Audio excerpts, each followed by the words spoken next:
आजच्या इंटरनेटच्या जमान्यामध्ये एक असा शब्द जो सतत 4-6 महिन्याने परत ट्रेंड केला जातो, जो आहे रिब्रँडिंग.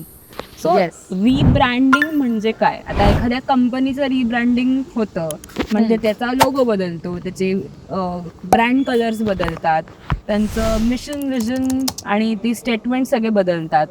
तसं माणसाचं रिब्रँडिंग करण्यासाठी काय करायचं किंवा खूप सोप्या इझी पीझी हॅक्स आम्ही तुम्हाला आज सांगणार आहोत.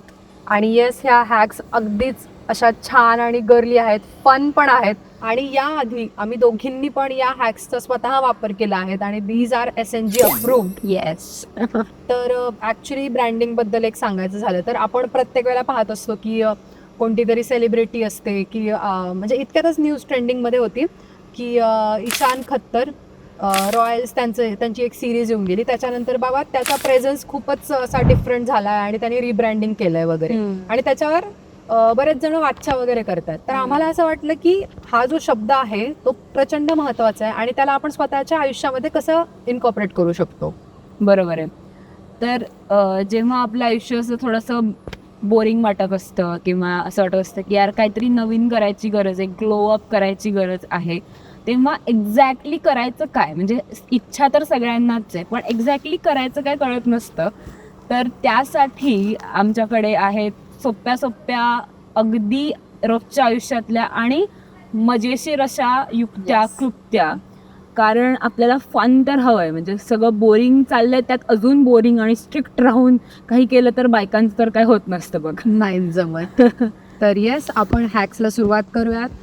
तर सगळ्यात पहिली आणि महत्त्वाची हॅक जी आमच्या दोघींनाही प्रचंड कामी आली आहे ती म्हणजे तुम्ही एक प्रॉपर सेलिब्रिटी किंवा एखादं कॅरेक्टर किंवा एक कुठलं तरी इन्स्पिरेशन ठरवून घ्यायचं की तमुक पद्धतीचे गुण मला हवे आहेत. येस, म्हणजे तुमच्या डोळ्यासमोर एक अशी पर्सनॅलिटी असली पाहिजे जी तुमची ड्रीम गर्ल आहे, जे तुम्हाला बनायचं आहे. म्हणजे तुम्ही या दिवसापासून पुढच्या 30व्या किंवा 50 दिवस मेहनत केल्यानंतर तुम्हाला ती मुलगी बनायचं आहे. अशी एक इमेज, अशी एक पर्सनॅलिटी तुम्ही डोळ्यासमोर ठेवून चाला. मग ती मूवीजमध्ये तुम्हाला त्याचं इन्स्पिरेशन मिळू शकतं, कुठल्या सिरियलमध्ये किंवा लेट जस्ट से एखाद्या पुस्तकातून त्याचं इन्स्पो मिळू शकतो. तर अशा पर्सनॅलिटीज तुम्ही शोधा आणि ती पर्सनॅलिटी डोळ्यासमोर ठेवा आणि त्यातले कुठले ट्रेट्स तुम्हाला आवडतात हे तुम्ही Yes. पहिले नोट डाऊन करून घ्या. फॉर एक्झाम्पल, तुमच्याकडे समजा एक प्रॉपर पर्सनॅलिटी अशी नाहीये की अरे नाही कुठलं असं ॲज इन कॅरेक्टर सापडत नाहीये, but let's say you have always had interest in Gryffindor house. ठीक आहे, म्हणजे हॅरी पॉटरचे जर तुम्ही फॅन असाल तर तुम्हाला सगळ्यांना माहिती असेल ग्रिफिंडोर हा एक हाऊस होता. हो, तर त्या हाऊसचे बेसिक ट्रेट्स असे आहेत की they are brave, they are courageous people. आणि हे जर ट्रेट्स तुम्हाला हवे असतील लाईफमध्ये तर तुम्ही तुमचं इन्स्पिरेशन म्हणजे Gryffindor could be your source of inspiration. हां, किंवा Hermione Granger. Hermione Granger, but let's say you don't want to be a bookie like her, then maybe somebody else from that house. तर तुम्ही कोणालाही एक इन्स्पो म्हणून तुमच्या समोर ठेवू शकता की मला असं बनायचंय की जर सॉर्टिंग हॅट कधी माझ्या डोक्यावर आली तर तिने मला सॉर्ट करताना ग्रिफिंडोर हाऊसमध्ये सॉर्ट केलं पाहिजे आणि मला तशी मुलगी व्हायचंय. तर that could be your source of. किंवा आपण कॅरेक्टरिस्टिक्स बद्दल व्हिडिओज पण केले आहेत, बरोबर आहे. कॅरेक्टरवर, किंवा असे जे कॅरेक्टर्स आहेत ज्यातले काही ट्रेट्स इतके सुंदर आहेत आणि ते आपल्या मनाला यासाठी भावतात की ओके, मी आता सपोज मी एल्डर डॉटर आहे घरातली आणि माझ्यावर रिस्पॉन्सिबिलिटीज आहेत, तर मला पिकूमध्ये मी स्वतःला शोधते, बरोबर है ना. तर ती तुमच्या डोळ्यासमोर तुम्ही ठेवू शकता. सो असे इन्स्पिरेशन बेसिकली तुम्हाला घ्यायचं आहे आणि ती मुलगी डोळ्यासमोर ठेवून तुम्हाला पुढचा प्लॅन करायचा आहे. आता पुढचा जो स्टेप आहे तो आपल्या सगळ्यांच्या आवडीचा स्टेप आहे, ते म्हणजे मूड बोर्ड बनवणं. तर मूड बोर्ड्स म्हणजे काय पहिले तर तुम्ही जाणून घ्या. हे मूड बोर्ड म्हणजे असा एक बोर्ड असतो तो बेसिकली. त्या बोर्डमध्ये तुम्हाला तुमच्या गोलच्या अलाइनमेंटमध्ये जे एलिमेंट्स हवे आहेत. फॉर एक्झाम्पल, मला इटलीची ट्रिप करायची आहे, बरोबर. ठीक आहे. मग आता इटलीमध्ये काय आलं तर त्यांचा तो थिन क्रस्टवाला पिझ्झा, त्यानंतर इटालियन ते टिपिकल त्यांचे ते ब्रीझीवाले आउटफिट्स असतात ते आले, त्यानंतर रोम आणि मिलानचे काही फोटोज मी घेतले. तिथलं कल्चर आणि हिस्ट्री जाणून घेण्याचं एखादं PDF किंवा पुस्तक ते मी क्लिप करून तिथे लावलं. सो अशा सगळ्या रिसोर्सेस ज्या रिसोर्सेस मला त्या गोलच्या दृष्टीने व्हिज्युअलायझेशन देतील अशा सगळ्या मी त्या एका बोर्डवर टाकल्या. हे झाला माझा मूड बोर्ड. बरोबर. तर आता तुम्ही जे कॅरेक्टर तुम्ही चूज केलंय, let's say like you said you have chosen Hermione Granger. तर बेसिकली मग तुम्ही छान ओल्ड अकॅडमिक बुक्सचं एखादा फोटो, थोडं तिचं जे साधारण तिची जी फॅशन सेन्स आहे, म्हणजे ती ज्या पद्धतीने ड्रेसअप करते तसा एखादा फोटो, किंवा लेट्स से तिला क्विल्स आवडत असतात, तिला पुस्तकं आवडत असतात. I can guess that she would have definitely loved having coffee.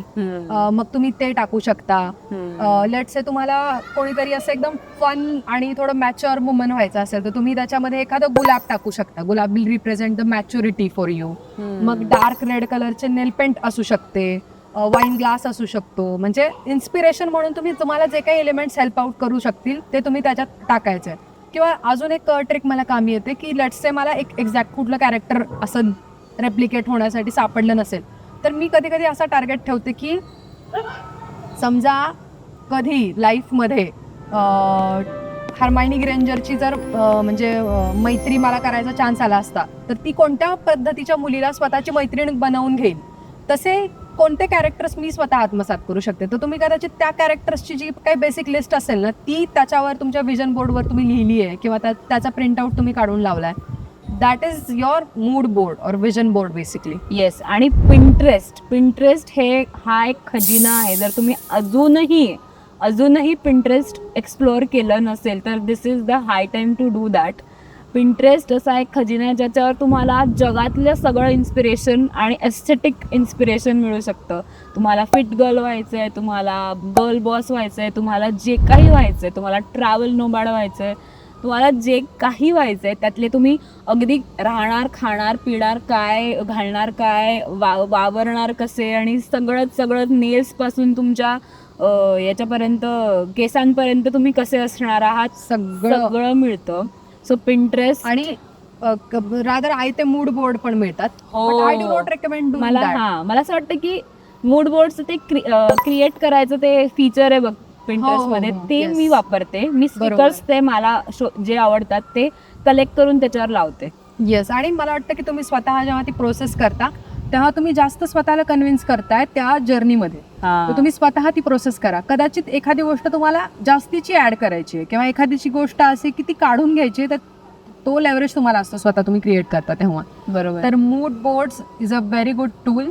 You can definitely try that out. आता पुढचा महत्त्वाचा भाग म्हणजे डायरेक्ट तुमच्या फोनला तुम्ही ग्लो अप करायचं. म्हणजे तुमचा फोन हे एक असं डिव्हाइस आहे तुम्ही रोज वापरणार, तर त्याच्यामध्ये तुमचं जे काही विजन आहे ते रिफ्लेक्ट व्हायलाच हवं. बरोबर. तर आपला फोन कसा आपण चेंज करू शकतो? सगळ्यात पहिले तर स्क्रीन सेव्हर फोनचा आणि वॉलपेपर आपण चेंज करायला पाहिजे.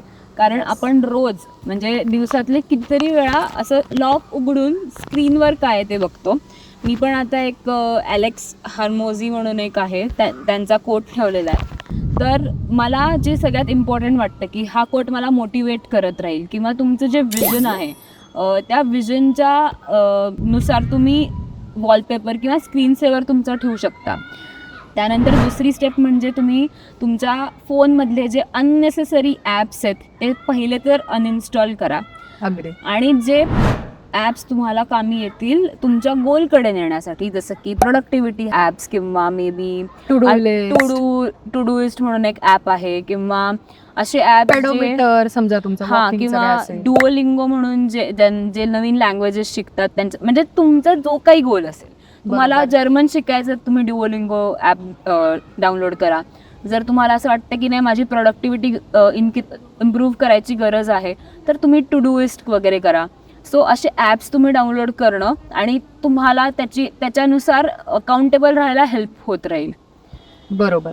Another thing that you can do is की तुमचा फोनचा ना बेसिकली डिक्लटर करा.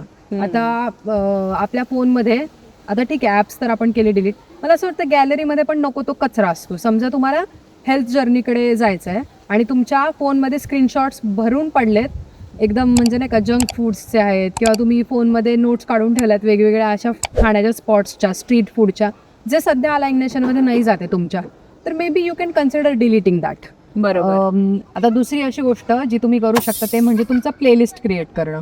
म्हणजे तुम्हाला जे काही विजन अचीव करायचं आहे त्या विजननुसार कोणतं प्लेलिस्ट तुम्हाला जास्त इन्स्पायर करेल. आता प्रत्येक वेळेला आशा आहे गाणं इन्स्पायर करेल असं काही गरजेचं नाही आहे. म्हणजे ते गाणं नक्कीच छान आहे पण सध्या कदाचित ते तुम्हाला तितकं मोटिवेट नाही करत आहे. समजा तुम्हाला थोडंसं नाही का म्हणजे लाईफमध्ये कॉन्फिडन्स बिल्ड करायचं आहे आणि for you may be Kareena कपूरचं पूचं कॅरेक्टर कॉन्फिडन्स रिप्रेझेंट करतं, तर तिचे गाणे तुम्ही समजा प्लेलिस्टमध्ये ठेवले तर मला असं वाटतं आशापेक्षा कदाचित पुढचं गाणं तुम्हाला जास्त मोटिवेट करेल. तर तुम्ही तुमच्या प्लेलिस्टला दुसरं कोणी पाहणार नाहीये, तुम्ही अगदी फक्त तुम्हीच ऐकणार आहात, तुम्हीच ते पाहणार आहात. तर अगदी स्वतःशी खऱ्या पद्धतीने तुम्हाला जे मोटिवेट करू शकतं ते तुम्ही तुमच्या प्लेलिस्टमध्ये ठेवावं. आणि येता जाता जेव्हा तुम्ही काही ऐकणार असाल किंवा तुम्ही वॉकला जाताना प्लेलिस्ट ऐकणं प्रेफर करत असाल तर त्यावेळेला ते सतत तुमच्या डोक्यात फिरत राहील ती गोष्ट. आता चौथा मुद्दा असा की तुमची एन्व्हायरमेंट, तुमचं सराउंडिंग तुम्ही कसं इम्प्रूव्ह करू शकता किंवा चेंज करू शकता. तर तुमचा आता जो काही गोल आहे आणि त्याच्या अकॉर्डिंग तुमचं एन्व्हायरमेंट तुम्हाला मॅचच होत नाही आहे, मग ते मोटिवेशन नाही मिळणार किंवा ती एक काय म्हणतात किक म्हणतो ना आपण त्याला, ती मिळणार नाही तुम्हाला. म्हणजे फॉर एक्झाम्पल तुम्हाला बनायचं डिसिप्लिन गर्ल पण तुमच्या डेस्कवर इतकं क्लटर आहे की क्लटरमुळे तुम्हाला असं वाटतंय की अरे जाऊ दे ना, मोटिवेशन येत नाहीये किंवा फ्रेश वाटत नाहीये. तर पहिले तर तुम्ही तो पसारा आवरा आणि नंतर मग आपण विचार करू की डिसिप्लिन वगैरे कसं व्हायचंय. बरोबर. सो तुमची एन्व्हायरमेंट चेंज करणं किंवा तुम्हाला असं वाटत असेल तोचपणा आलाय, मला एका रूममध्ये बसून कंटाळा आलाय, गार्डनमध्ये येऊन बसा, तुम्ही पुस्तकं वाचू शकता, एखाद्या कॅफेत जाऊन बसा. तुम्हाला लॅपटॉप घेऊन आपण कितीदा असं केलंय की कॅफेत गेलोय, काम केलंय. भरपूर. सो अशा प्रकारे तुम्ही तुमची एन्व्हायरमेंट चेंज करण्याचा प्रयत्न करा. आणि म्हणजे बेसिकली तुमचं जे व्हायब्रेशन आहे, तुम्ही जे काही इच्छा करताय, जे व्हायचं आहे तुम्हाला, त्या ब्रँडच्या अलाइग्नेशनमध्ये तुमचं एन्व्हायरमेंट तुम्हाला आणायचं आहे. मग त्याच्यासाठी कदाचित डेकोर पण कामी येऊ शकतो. म्हणजे कदाचित आता किती असे डेकोर पीसेस आहेत अवेलेबल ऑनलाईनसुद्धा की जे कस्टमाइज तुम्ही करून घेऊ शकता किंवा कोट्स वगैरे रादर तुम्ही स्वतः जाऊन प्रिंटआउट घेऊ शकता काढून. कॅनवावर असे फंक्शन्स अवेलेबल आहेत, तुम्ही त्या प्रिंट्स घ्या, तुमच्या भिंतीवर वगैरे तुम्ही त्या प्रिंट्स लावू शकता किंवा त्या पद्धतीने तुम्ही स्वतः कोलाज बनवून एखादं डेकोर स्वतःसाठी बनवू शकता. आणि that one basic change can represent your urge to change. हो, कारण ती वॉल आपण रोज बघतो ना, उठून आपल्याला पहिले ती भिंत दिसते आणि त्याच्यावरचे आपले गोल्स दिसतात आणि मग आपल्याला एक आपसुकच मोटिवेशन येतं किंवा एक इन्स्पिरेशन मिळतं की हा यार मला हे बनायचंय, आत्ता आळस करून चालणार नाहीये. मी मध्ये एक चॅलेंज केलं होतं, त्यासाठी मी माझ्या भिंतीवर काही चेंजेस केले होते. मी एक व्हिडिओ पण इन्सर्ट करून देईल. रादर त्याने मला खूप मोटिवेट केलं. इनफॅक्ट ते करताना पण माझा मुलगा स्वतः इन्वॉल्ड होता त्या प्रोसेसमध्ये, त्याच्यामुळे अजून ते जास्त इन्व्हेस्टमेंट वाटत होती मला इमोशनल त्याच्यामध्ये आणि that really help a lot. Otherwise तुम्ही गळून पडण्याचे चान्स आहेत. आपण स्वतःच्या सेल्फ मोटिवेशनवर इतका पण विश्वास ठेवणं मला असं वाटतं चुकीचं आहे जरा. तुम्हाला थोड्या ॲप्सची, छोट्या मोठ्या टूल्सची नक्कीच गरज असते. आणि यू कॅन्ट आर्ग्यू अपॉन दिस की इन्व्हायरमेंट बिलकुलच तुम्हाला अफेक्ट होत नाही, असं नसतं.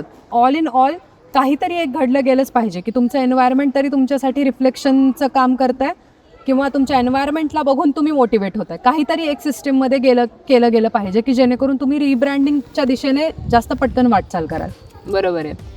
आणि अजून रिब्रँडिंगमध्ये आता हे तर आम्ही तुम्हाला सांगितलं की प्लॅनिंग कसं करायचं, व्हिज्युअलायझेशन कसं करायचं, मूड बोर्ड्स आणि डेकॉर वगैरे कसं करायचं. आता इथून पुढे खरी गंमत सुरू होते, कारण इथून पुढे ॲक्शन घडते आणि त्या ॲक्शनसाठी खूप टेक्निक्स आहेत. तर त्या टेक्निक्स आम्ही दुसऱ्या पार्टमध्ये सांगणार आहोत, कारण हा व्हिडिओ अदरवाईज चलता ही रहेगा. बरोबर. So stay tune for part 2 of this video. आम्ही लवकरच तो घेऊन येणार आहोत. For now, let's wrap this episode. This is S and this is G.